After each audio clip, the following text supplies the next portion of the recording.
歡迎收睇我哋賤子家 channel，我係賤小姐 Alison。今期咧就比較特別，因為咧我哋受到一位粉絲業主朋友嘅委託，咁我哋今期咧就帶大家嚟到中山沙溪嘅佳兆業大都會啦。咁呢個紅盤嘅話咧，當其時呢位業主朋友咧，咁佢係買咗複式兩層嘅兩房單位，咁佢當其時嘅價位咧係60零萬嘅。咁現時咧，佢係因為個人原因啦，要全家要移民國外嘅，咁所以咧，佢依家所抬嘅價位咧都係非常之順嘅，僅需要30萬左右就可以成功成交嘅啦。咁所以咧，我哋今期睇呢個盤嘅話，大家要持續繼續睇落去㗎。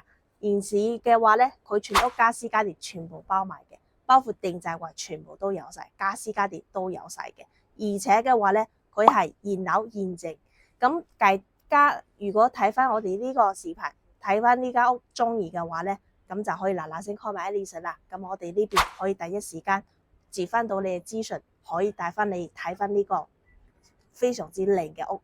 好啦，咁我哋依家再睇翻呢個露台望出去嘅景觀。嗱喺呢度咧，我哋就望到小區園林裏邊啦。咁佢做得非常之靚啦。咁當然要同大家講一講佢入住率。呢個小區入住咗幾年時間，咁已經係非常之興旺嘅啦。而且咧，佢小區成個入住率達到80%以上嘅。咁出邊嘅嗰啲街鋪嘅話，全部滿晒，間間爆滿晒。咁大家得閒，你無論過嚟啦，買唔買樓都好，你都可以得閒過嚟呢邊行一行，因為非常之多食肆嘅，非常之多小食街。而且我哋香港嘅直通巴士就喺樓下，可以方便翻大家出行嘅。咁事不宜遲，即刻帶大家睇下呢間屋。咁現時嚟講咧，佢乜嘢全部有晒嘅啦。咁佢依家固定回報嘅話咧，佢係有6厘嘅回報率。呢間屋30萬總價，咁你嘅話僅需要出租嘅話就1500蚊固定收租嘅。咁佢係一樣做到複式兩層，樓上2間房，樓下就係廳同埋我哋廚房。咁嘅廚房咧可以明火嘅，帶大家睇下。嗱，呢個咧就係洗手台啦。咁呢邊咧就係佢嘅廚房位置啦。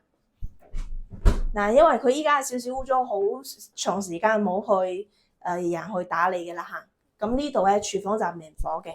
好，依家咧就帶大家睇下呢個咧就係佢洗手間位置嚇。咁主要同大家講下，佢上下都有定製櫃。當其時呢個業主咧，佢好捨得膽本，因為佢本身諗住自己住，咁後尾咧依家又有其他計劃啦，所以咧就依家放出嚟。所以呢啲咧就大家買咗之後依翻自己啦。嗱，上咗嚟樓上2間房間，呢個第一間，呢個第二間。第一間先睇下先，呢度做翻一個定製衣櫃啦。咁呢個床啦，咁全部嘅空調啦都係有嘅。咁佢我數一數，1、2、3，三台空調都係，哇！空調一台2000零蚊啦，三台都6000幾蚊、7000蚊啦。嗱，呢個第二間房。咁呢邊咧，佢都係做咗定製櫃噶，呢啲定製櫃一啲都唔平嘅嚇，咁樣幫大家做好晒。咁呢個咧總價30萬就可以成交，而且現樓現值，過嚟睇即刻聯絡 Alison 啦，我哋下期再見，拜拜。